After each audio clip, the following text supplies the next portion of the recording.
ஓபேதேதோம். ஓபேதேதோம் என்றால் தேவனுடைய ஊழியக்காரன், தேவனுக்கு பணிவிடை செய்கிறவன், கர்த்தரை ஆராதிக்கிறவன் என்று அர்த்தம். ஒரு லேவியன் காத் கோத்திரத்தாருக்கு கொடுக்கப்பட்ட இடத்துல வாழ்ந்து வந்தார்.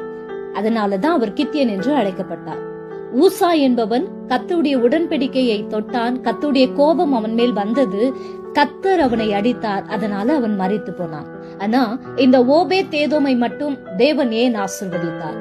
இது அநேகருக்கு எழும்பும் ஒரு கேள்வி. பழைய ஏற்பாட்டில உடன்படிக்கை பெட்டி என்பது தேவனுடைய பிரசன்னத்தையும் அவருடைய சிங்காசனத்தையும் அடையாளப்படுத்தி காட்டினது.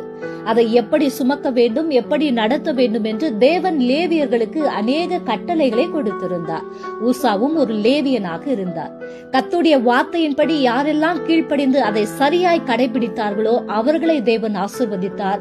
தேவ வார்த்தைக்கு யார் கீழ்ப்படியாமல் போனார்களோ அவர்கள் மீது கர்த்தருடைய கோபம் வந்தது. அப்படிதான் ஊசாவும் மரித்து போனார். லேவியர்களுக்கு ஏராளமான பொறுப்புகளை தேவன் கொடுத்திருந்தார். அவர்கள் பலிகளை செலுத்த வேண்டும், பரிசுத்தத்தை காத்து கொள்ள வேண்டும், பயபக்தியுடன் கர்த்தரை ஆராதிக்க வேண்டும் என்று அதை சரியாய் கடைபிடித்தபடியினால இந்த குடும்பம் தேவனால் ஆசீர்வதிக்கப்பட்டது. ஓபேதேதோம் வீட்டில தேவனுடைய பிரசன்னத்திற்கு அவர்கள் இடம் கொடுத்தாங்க.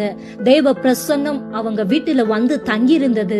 கர்த்தர் ஓபேதேதோமையும் அவன் வீட்டார் அனைவரையும் ஆசீர்வதித்தார். மிகப்பெரிய ஒரு டர்னிங் பாயிண்ட் அவங்க வாழ்க்கையில நடந்தது. 3 மாதங்கள் மட்டுமே உடன்படிக்கை பெட்டியை வைத்திருந்த ஓபேதேதோமின் குடும்பம் தலைமுறை தலைமுறையாய் கர்த்தரால் ஆசீர்வதிக்கப்பட்டது. காரணம் என்ன? அவர்களின் அர்ப்பணிப்பு. பின்னாட்களில அவர்கள் தேவாலயத்துல கர்த்தருக்கு ஊழியம் செய்தார்கள் என்று நம்ம வேதத்துல வாசிக்கிறோம். அதே போல நம்முடைய இருதயத்திலும் நம்முடைய குடும்பங்களிலும் நம்முடைய வாழ்க்கையிலும் கர்த்தருடைய பிரசன்னத்திற்கு நாம இடம் கொடுக்கும் போது ஜபங்கள், துதிகள், ஆராதனைகள், வேத வாசிப்பின் மூலமாய் நாம் அவர் சமூகத்தை அணுகும் போது பிரசன்னமான தேவனுடைய வழி நடத்துதல நம்முடைய வாழ்க்கையில எங்கும் எல்லா பகுதிகளிலும் தெளிவாக நாம உணர முடியும். கர்த்தர் உங்க வாழ்க்கையில காணப்படுகிற சூழ்நிலைகளை ஒரு நொடி பொழுதுல மாற்ற முடியும் என்பதற்கு ஓபேதேதோம் ஒரு நல்ல சாட்சியாக நிற்கிறார்.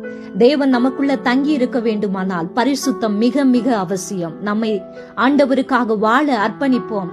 ஓபேதேதோமின் ஆசீர்வாதங்களை ஜனங்கள் எப்படி எல்லாரும் பார்த்தாங்களோ அதே போல உங்க வாழ்க்கையிலும் தேவன் உங்களை ஆசீர்வதிக்கிறத எல்லாரும் பார்க்கும்படிக்கு தேவன் கிருபை செய்வாராக. தேவன் விரும்புகிற ஆராதனை எது தெரியுமா? பரிசுத்தமும் அர்ப்பணிப்பும் கீழ்ப்படிதலும் தியாகமும் நிறைந்த ஆராதனை தேவன் விரும்புகிறார். அதை நாம சரியாய் செய்வதற்கு நம்மை நாமே ஒப்பு கொடுப்போம். நாம் நிச்சயமாய் தேவனால் ஆசீர்வதிக்கப்படுவோம்.